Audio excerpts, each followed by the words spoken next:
안녕하세요. 올해 만으로 29살이 되는 여자입니다. 결혼한 지는 이제 2년이 넘어가네요.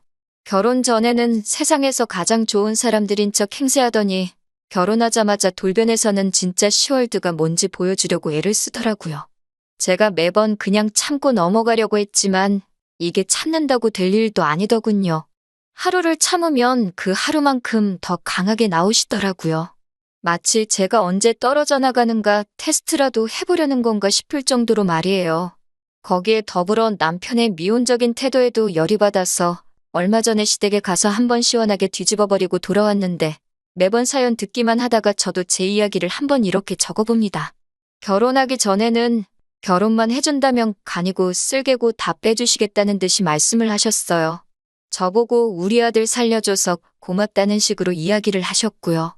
살려준다니 무슨 말인가 싶어서 그 말을 들은 날 남편한테 당신 부모님이 무슨 말씀을 하시는 거냐 물어봤습니다. 하는 말이 두 분이 어떤 신내림을 받으신 분을 잘 알고 지내신답니다. 저는 사실 그런 걸 잘 안 믿는 부류이기 때문에 그분이 얼마나 용한지는 모르겠지만 그분 말씀을 듣고 따라서 손해를 본 적이 한 번도 없었다고 하더라고요. 그래서 신내림을 받으신 그분을 향한 신뢰가 엄청나시다고요. 그런데 그 당시에 그분이 말씀하시길 지금 연애하고 있는 사람, 그러니까 저를 말하는 거겠죠? 아무튼 저와 그의 안으로 결혼을 하지 않으면 남편 신변에 엄청 안 좋은 일이 생길 거라고 이야기를 했다고 합니다. 평소 같으면 부적 하나 써주고 말 일이겠거니 했는데 부적으로도 소용이 없고 무조건 저랑 결혼을 해야 한다고 우기셨다나 봐요. 당시에 저는 안정적인 직장에 다니고 있고 머리도 좋고 상냥한 남편이 남편감으로 좋은 사람이라는 생각은 가지고 있었지만 결혼까지는 생각해 본 적이 없었거든요. 당시 제 나이가 27으로 어리기도 했었고 남편도 딱히 결혼하고 싶다는 뉘앙스를 풍긴 적이 한 번도 없었거든요.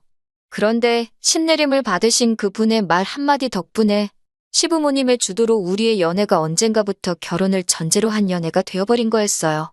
시부모님은 그 사실을 끝까지 저에게 직접 말해주지는 않았지만 남편 신변에 문제가 생긴다는 말이 저 역시도 신경 쓰이기 시작했고 남편을 이미 결혼 상대로 봐오면서 연애를 해왔기 때문에 결혼을 결심하게 되는 데까지는 그렇게 오랜 시간이 걸리지 않았습니다. 그리고 그런 제 결정 덕분에 시부모님이 정말 저한테 은혜를 입었다는 듯이 말씀하셨고 결혼 준비하면서도 거의 모든 걸 저한테 다 맞춰주셨거든요. 정말 저 같은 사람이 없다며 저를 치켜 세워주셨고 저는 그런 모습을 보고 시부모님이 마냥 좋으신 분들이라고만 생각을 했어요. 번갯불에 콩 구워 먹듯 올린 결혼식이긴 하지만 그래도 뭐 하나 모자랄 것 없이 성대하게 잘 치렀습니다.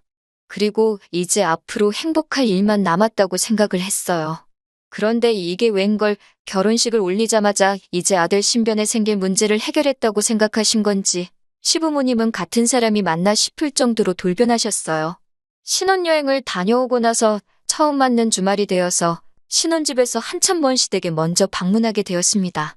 친정이 가까이 있는 편이라 멀리 있는 시댁에 먼저 들리고 돌아오는 길에 친정에 들른 뒤 그리고 집에 돌아오면 딱 되겠다고 생각했거든요. 어머님 드리려고 신혼여행지에 있는 명품 매장에서 사온 백과 아버님께 드리려고 돌아오는 비행기 안에서 구매한 양주를 들고 들어갔어요. 초인종을 누르니 두 분이 버선발로 마중을 나오셔가지고는 남편 손에 들려있던 선물들을 채가고 나서는 저는 왔는지 안 왔는지 본체만 채 신경도 쓰지 않으시더라고요. 한참 가방을 구경하시더니 그제서야 저를 쳐다보시고는 남편에게 차키를 내놓으라고 하는 겁니다. 남편이 차키는 왜 필요하시냐 그랬더니 부모가 말하는데 말대꾸를 하냐면서 차키를 휙 채가시더군요. 그러고 나서는 두 분이 차로 향하셔서는 트렁크를 열었어요. 그 안에 있는 친정 부모님께 드릴 선물을 꺼내더니 자기들이 받은 것과 비교를 하기 시작하더라고요. 선물의 가치보다 마음이 중요한 게 아니냐는 생각에 저희가 가격표는 가지고 오기 전에 다 제거를 하고 가져왔는데 시어머니는 친정어머니께 드릴 백과 자기가 받은 백 중에 어떤 게 더 비싼 건지 남편에게 묻기 시작했어요. 남편이 둘 다 비슷한 거라고 대답을 하니 뭔가 마음에 안 드는 눈치시더라고요. 그러더니 친정어머니께 드릴 가방도 본인이 챙기시는 겁니다. 그래서 제가 그거는 저희 어머니 드리려고 가져온 거라고 다시 말씀드렸어요. 시어머니는 그걸 보면 모르겠냐면서 성질을 틱 부리시더니 우리 아들이 힘들게 번 돈으로 산 건데 왜 그 돈으로 친정에 효도를 하려고 하느냐며 그 가방까지 본인이 가져가야겠다고 하시는 겁니다. 솔직히 어이가 없었어요. 저도 회사원이고 돈을 벌고 있는데 그게 왜 남편 혼자서만 번 돈이라고 생각하시는지 이해가 가지를 않았습니다. 그래서 어머님께 저도 돈을 벌고 있는데 왜 그런 말씀을 하시냐고 했더니 결혼할 때 들어간 돈을 가지고 이야기를 하시더라고요. 시부모님과 친정부모님 모두 5천만 원을 준비해 주셨고 남편이 모아놓은 돈이 7천이고 제가 모아놓은 돈이 5천이었어요. 말인즉슨 남편 쪽에서 2천을 더했으니 저는 남편한테 2천만 원의 빚이 있는 거나 마찬가지라고 말하며 아주 말도 안 되는 논리를 펼치고 계시던 거였습니다. 그 부분에 대해서도 할 말이 많아요. 솔직히 남편이 저와 나이 차이가 있는데 모아놓은 돈이 2천밖에 차이가 안 나는 것부터 제가 남편한테 뭐라 더 해야 할 말이 많은 거라고 생각하거든요. 그리고 100번 양보해서 시어머니가 하는 말이 맞다고 쳐도 결혼 날짜는 저희가 잡은 게 아니라 시부모님께서 잡으셨던 거잖아요? 저는 솔직히 30살 정도 돼서 결혼을 할 계획이었고 속단할 수는 없지만 제가 3년을 돈을 더 모았으면 아마 모아놓은 돈도 남편과 저 사이에 차이가 없거나 오히려 제가 훨씬 더 많았을 거예요. 거기에 결혼하면서 제 명의로 가지고 있던 차도 가져왔고 남편은 차가 없었으니 타던 차가 2천만 원 정도는 하지 않겠지만 얼추 비슷하게 반반 결혼한 거나 마찬가지 아닌가 싶었거든요. 그래서 어머님께 그건 아닌 것 같다고 제 생각을 정확히 전달하려고 하는 찰나에 남편이 제 손을 잡아 끌더군요. 그리고는 저한테 부탁하듯이 어머님이 하고 싶어 하는 대로 하자고 하는 겁니다. 우리들이 어른 고집 꺾어봐야 좋을 게 뭐가 있냐고요.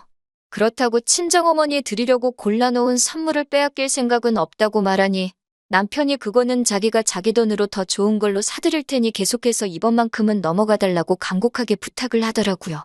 남편이 더 좋은 걸 사준다는 말에 기분을 푸른 게 아니라 하도 남편이 곤란해하길래 알겠다고 했습니다. 사실 그때는 시어머니가 그런 억지를 쓰는 모습을 처음 보기도 한 거였고 저는 이게 앞으로 펼쳐질 10월드의 전조현상이라고 생각을 전혀 하지 않았거든요. 그런데 말 그대로 이건 정말 시작에 불과했습니다. 그렇게 친정어머니에 드리려고 산 가방을 빼앗긴 채로 기분이 안 좋아 시댁에 들어왔어요. 식사 준비를 해주신다기에 도와드린다고 했더니 저한테 고무장갑을 던져주시고는 저보고는 설거지부터 하라고 하시는 겁니다. 먹은 게 없는데 무슨 설거지를 시키시는 건가 했는데 싱크대에 보니 아주 설거지가 싱크대에서 넘칠 정도로 쌓여 있더군요. 초파리도 주변에 날아다니는 걸 보니 아무래도 제가 온다고 전날 저녁부터 일부러 설거지를 안 하고 쌓아두신 거라는 확신이 들었습니다. 그러더니 남편한테는 먼 길 운전해서 오느라고 수고했다고 밥 차려줄 테니까 들어가서 자라고 하더군요. 속에서 터져나오는 욕을 참으며 설거지를 끝내고 식사 준비를 도운 뒤에 남편 밥 먹으러 데리고 나오라는 말에 방으로 들어갔습니다. 속에서 열불이 나서 남편을 한 대 걷어차줄 준비를 하고 들어갔는데 남편도 눈치가 있는지 방 안에서 잠도 못 자고 벌을 서고 있더라고요.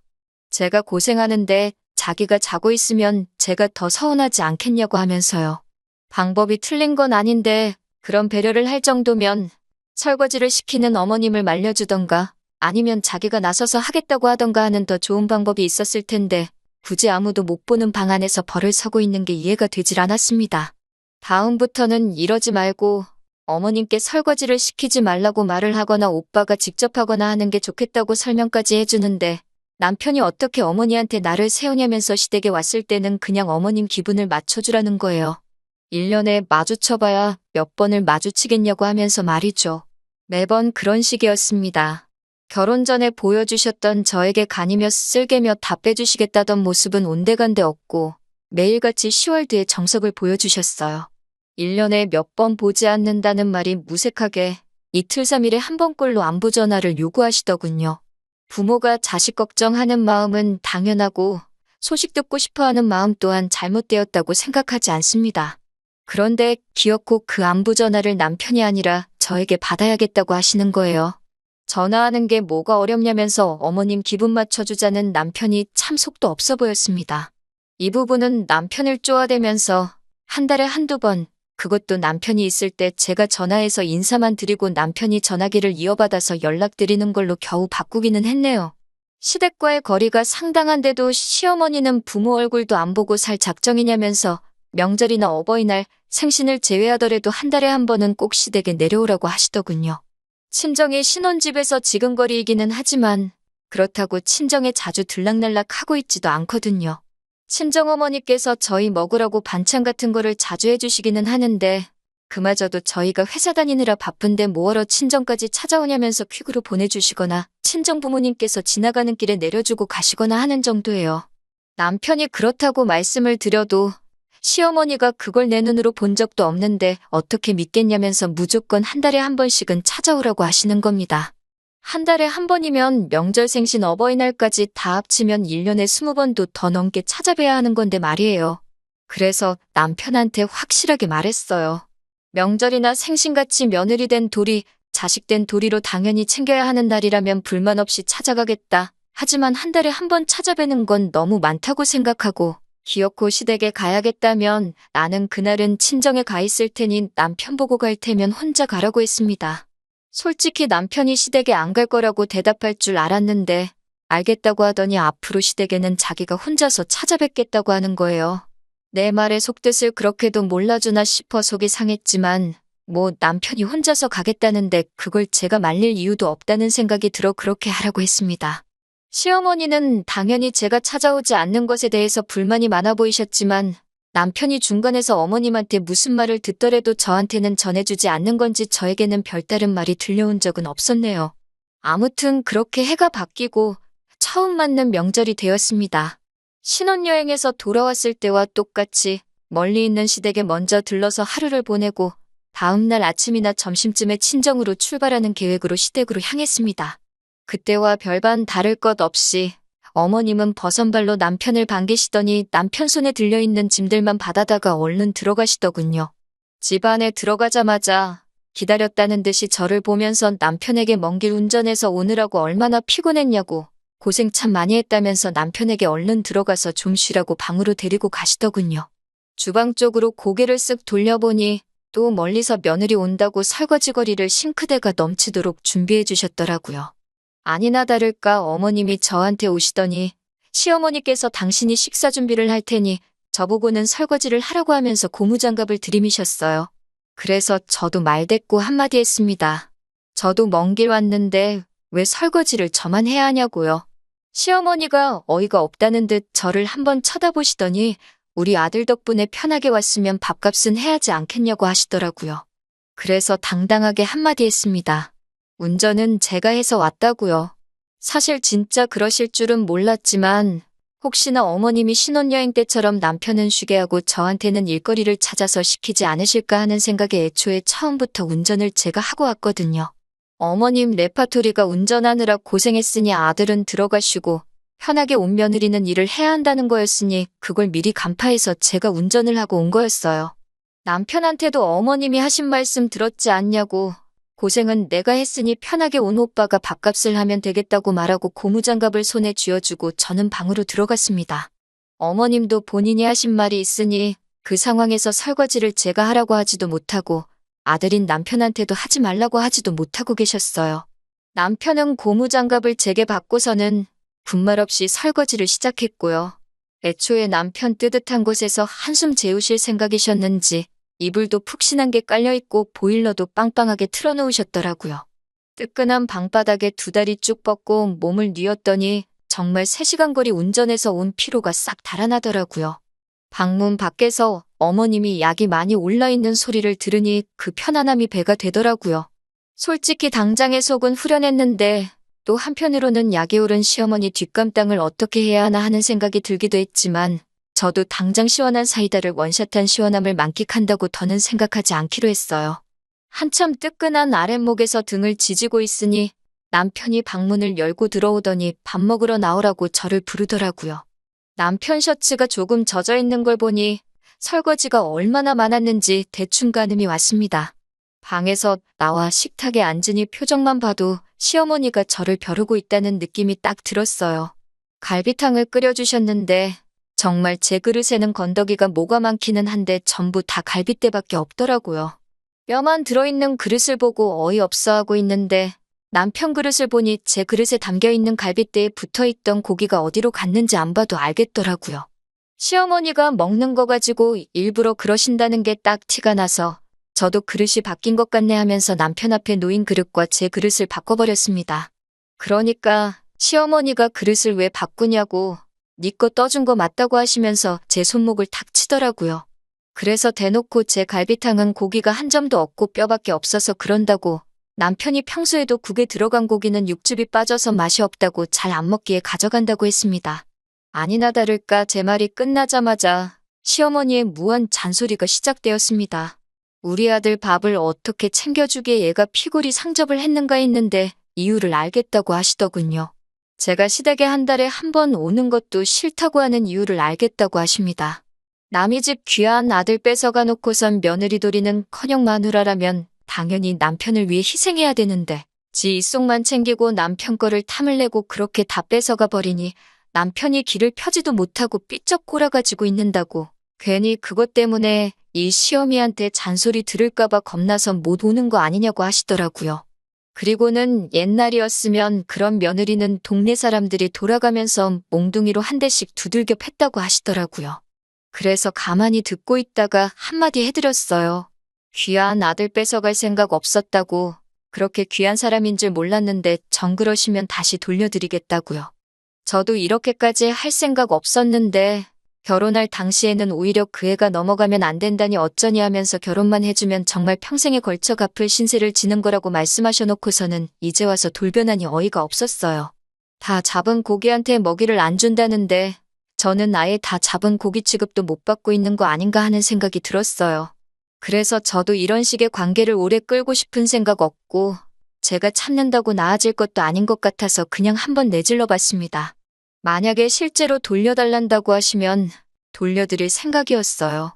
저도 더 이상 말도 안 되는 이유로 스트레스를 받고 싶지 않았고 어차피 나아질 관계가 아니면 더 안 좋아지기 전에 끝내버리는 게 저를 위해서, 남편을 위해서 그리고 시어머니를 위해서도 훨씬 나을 거라고 생각을 했기 때문이에요. 남편은 제가 시어머니에게 이렇게 대놓고 나를 세우고 있는데 어떻게든 중간 역할을 해가며 이 상황을 해결하려 하기는커녕 미온적인 태도로 아무리 그래도 그렇게 말하는 건 안 되는 거라고 하면서 무조건 제가 시어머니께 사과를 해야 한다고 하는 겁니다. 제가 한 말에 잘못이 아예 없다고 할 수는 없지만 애초에 시어머니께서 처음부터 저를 결혼하기 전에 대해주듯 적어도 식모가 아니라 그냥 한 명의 사람 정도로만 대해주셨어도 이렇게 나오지는 않았을 거예요. 그래서 남편한테 내가 잘못한 게 뭔데 무조건 내가 사과를 해야 하는 거냐고 따졌습니다. 시어머니는 그 모습을 보고 설거지할 때부터 참았던 화가 한 번에 터진 건지 노발대발하시기 시작했습니다. 귀한 아들을 줬더니 고마워하기는커녕 시댁알기를 아주 우습게 안다고 내 아들이 벌어다주는 돈으로 편하게 살고 있으면서 아주 운에도 모른다고 하는 거예요. 남편이 돈을 벌어다주면 얼마나 벌어다주냐고 얼마 되지도 않는 돈을 벌고 있으니 나까지 맞벌이를 하고 있는 거 아니겠냐고 진짜 돈 많이 벌어다주고 호의호식하게 만들어줬으면 제가 이러겠냐고 하면서 그리고 그 귀한 아드님 누가 언제 달라고나 했냐고 따졌습니다. 어머님이 저한테 하루빨리 결혼했으면 좋겠다고 해서 한 거지 제가 언제 달라고 한 적이나 있냐고요. 그렇게 귀한 아들이면 제가 돌려드린다고 하지 않았느냐. 그러니까 그냥 가져가시라 말하고 자리를 박차고 일어나 밖으로 뛰쳐나갔습니다. 할 말은 하고 나왔으니 속은 후련하더군요. 그런데 어이가 없었던 건 아무리 제가 시어머니와 싸우고 나서 자리를 박차고 나왔다고 해도 남편이 저를 달래주러 따라 나올 줄 알았어요. 차 안에서 한참을 있는데도 남편은 코빼기도 비출 생각을 안 하더라고요. 안 봐도 뻔하게도 아마 집안에서 그 귀한 시어머니 기분을 달래드리고 있을 모습이 눈에 선했습니다. 1시간을 차 안에 있었나 저한테 심지어 어디냐 전화 한 통 문자 하나 보내지 않는 남편을 뒤로하고 차를 끌고 집으로 돌아왔습니다. 그리고 곧바로 이혼을 진행하게 되었어요. 연락을 강요한 것부터 시댁에만 편파적이길 원했던 것에 한 달에 한 번은 무조건 오라고 했던 것까지 전부 다 이혼 사유가 되어서 소송을 진행할 수 있었습니다. 심지어 파탄의 원인인 시어머니에게 위자료까지 청구할 수 있었어요. 위자료라고 해봐야 얼마 되지도 않는 돈이지만 그렇다고 그걸 안 받을 이유까지도 없어서 위자료 청구 소송도 동시에 진행했습니다. 시어머니는 노발대발하시며 저에게 입에도 담기 힘든 욕을 하셨는데 얼마 뒤에 태도가 싹 바뀌어 돌아왔습니다. 신내림을 받으셨다는 그분에게 찾아가서 또 상담을 했나 봐요. 그런데 그분이 하는 말이 결혼을 했다고 해서 이혼을 해도 된다는 말이 아니다. 남편이 저랑 이혼하면 애써 막아놓은 애기 남편을 다시 덮친다고 하여 수년 내로 또 남편한테 큰 화가 생길 거라 이런 이야기를 해줬다나 봐요. 그런 건 잘 믿지 않는 편이지만 그 말에 혼비백산해서 이혼은 무르고 다시 남편과 합쳐달라고 부탁하는 시어머니를 보니 그분이 신내림을 혹시 저희 수호천사에게 받은 게 아닌가 하는 생각도 들어요. 물론 여태까지 있던 일이 사과를 하신다고 해서 제가 받아들일 일은 아니라는 생각이 들었습니다.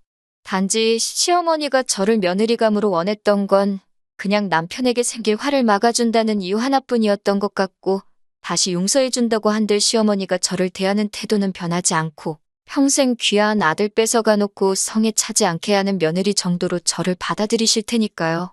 그래서 결국에는 이혼했습니다. 마지막에는 시어머니가 우리 아들 잘못되기라도 하면 다 네 탓인 거라고 하면서 어디 한번 두고 보자는 식으로 울음장을 놓으시더라고요.